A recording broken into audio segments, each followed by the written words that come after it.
Okay, so I'll change a number here. We're doing the z equals 5 plane instead of the z equals 4 plane.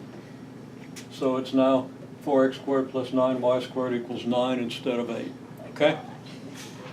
If it had been 8, then you would have found that A and B increase both by factors of square root of 2, about 1.4. If we go to 9, well, we see that the A, the x squared over a squared, the A is now 3/2, where up here it was 1, right?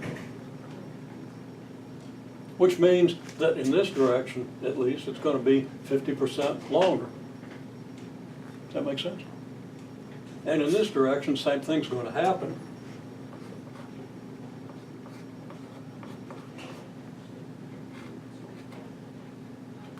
Unnecessary to write that 1 squared, but just to emphasize it. Okay? And that's 3/2 of the 2/3 that we had before, right? So if we take this picture, it grows by 50% in this direction and by 50% in this direction, giving us a bigger rectangle, which I've tried to draw to a similar scale. So now we have our points of tangency. We can draw the ellipse, and of course that's a simple enough exercise. I'll draw it kind of lightly in this quadrant so as not to interfere too much with my writing. And here we have the ellipse as it would appear in the z equals 5 plane, okay? A bigger ellipse. It has to be a bigger ellipse because, of course, these parabolas are getting wider, right?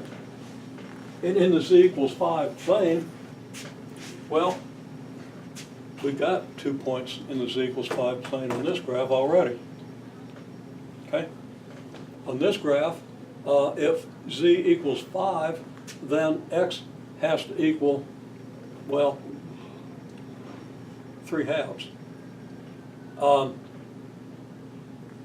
Because then 4 times 3/2 squared is 9 minus 4 is 5, right?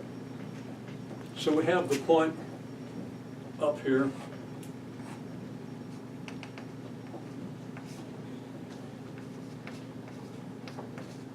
(3/2) 5, and the point (-3/2) 5. Okay? So the point now is that these 2 points here are just these points when we're in the x and z plane, right? So if we come up to the z equals 5 plane, which is going to be, I keep messing up my pretty picture. I need to go a little higher here on the z-axis so I can get a reasonable representation of z equals 5. So here's z, and this distance was 4, so we have to come up to here and a little higher to get to z equals 5, right? So here's the point.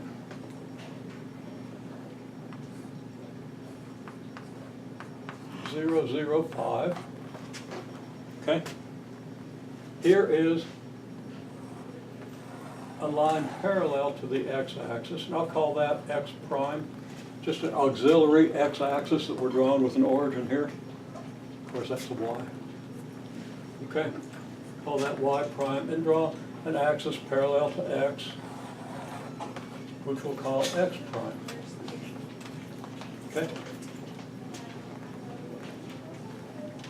And now I'm going to extend this orange line up to where it intersects here, because now we have an intersection here and here with the y prime axis at the points 1, 0, 5 and (-1, 0, and got my, okay, 0, (-1, 5, and this should be 0, 1, 5, right? In other words, at the points 1, 5 in the YZ plane, right? These points, take this, change the scale a little bit, slap it over here on the y-axis, and this is what you have, and these are your intersection points. These are your y prime axis intercepts, or the points 0, 1, 5. Okay? Then, of course, you have the intercepts with the xz parabola here and here, which is kind of right behind this one, right? That's not there. It's here, about here, up here. Okay? So these points are what? These points are your 3/2 5 and negative 3/2 5 in the xz plane, which makes it 3/2 0, 5, and negative 3/2 0, 5. Okay? Now we want to draw this ellipse up here.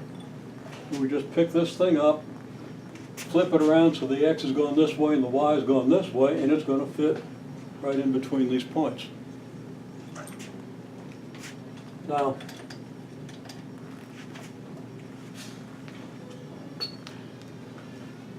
using a little different color,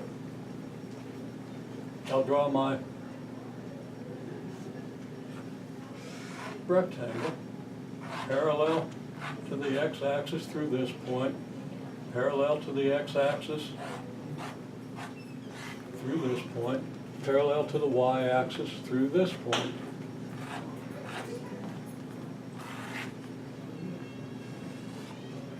So here's my big old rectangle.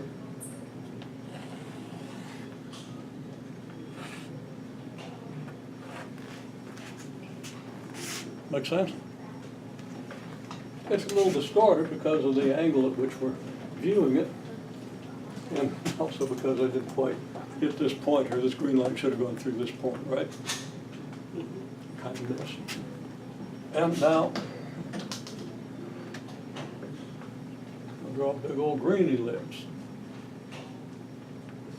Tangent here, kind of turns so it can be tangent here, and then tangent here, and tangent here. Okay? So now my ellipse down here has become a bigger ellipse. Okay? And it fits my parabolas. Everything fits. And now I can draw ellipses at any height. Okay? I can do an auxiliary XY, set of XY axes here, and draw the ellipse that goes from here to here to here, wherever the blue line to here. Okay? So I can draw ellipses in between. Now, nothing, some of these lines are hidden. Like, you can't see this part of the ellipse in the XY plane if this thing is a solid figure, right? So we could redraw it, trace over this and start drawing contour lines. The contour lines would just be, I would choose to do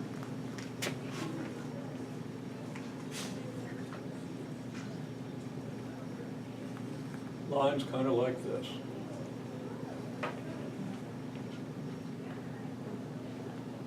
Not lines with curves. And if I go up to here,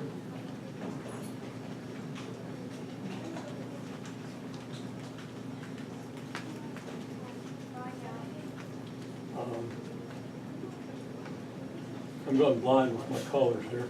But the curve comes around here and meets this, like so. Like so. That's not right. Anyhow, you get the idea. And then it really kind of comes around like this as well.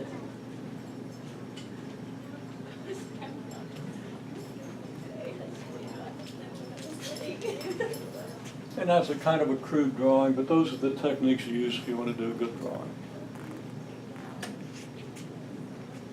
And you can see, hopefully, that what this is a paraboloid. It's a parabola this way, it's a parabola this way, and if you cut it at any point, you have an ellipse. And the ellipse is elongated toward the x direction, where it's 50% longer in the x than in the y direction.